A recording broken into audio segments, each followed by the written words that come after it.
Hellfire, ya akhwan, is something, wallahi, not to be taken lightly. And I recall a hadith we mentioned last week in relation to the majority of the believers that enter hellfire. What do they enter because of?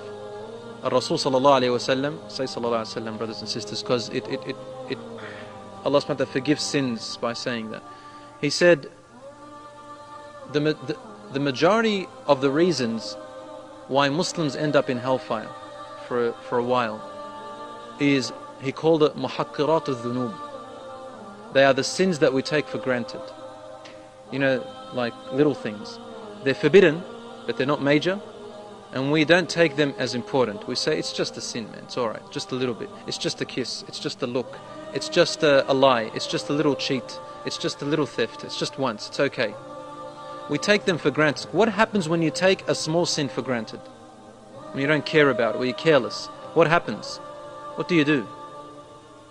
You keep doing it. You keep repeating it. That's the danger. When you take something so lightly, in our nature, we continue to repeat it until finally it becomes a habit. We're desensitized to it. We don't have any more, we're not sensitive to it anymore. And so it becomes a normal part of our life. Would you believe that some people, and I'm very sad to say that among the Muslims themselves, they have false hope. False hope. And so, sins in their life become so normal, like they're eating and drinking.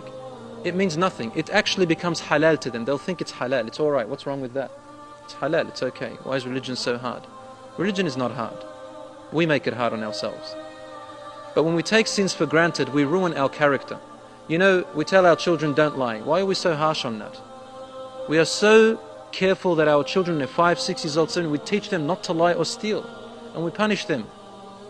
Why? Because we don't want this habit to develop in them. They're just children. They lied once or twice. It's not a big deal. No one's going to hold it against them. They're just children. But we're afraid of the habit.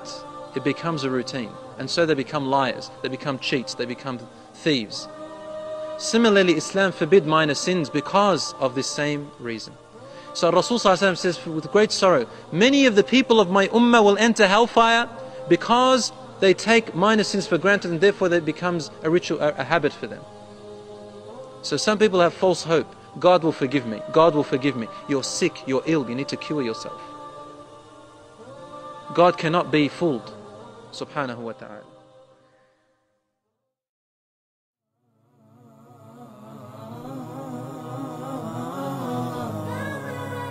Oh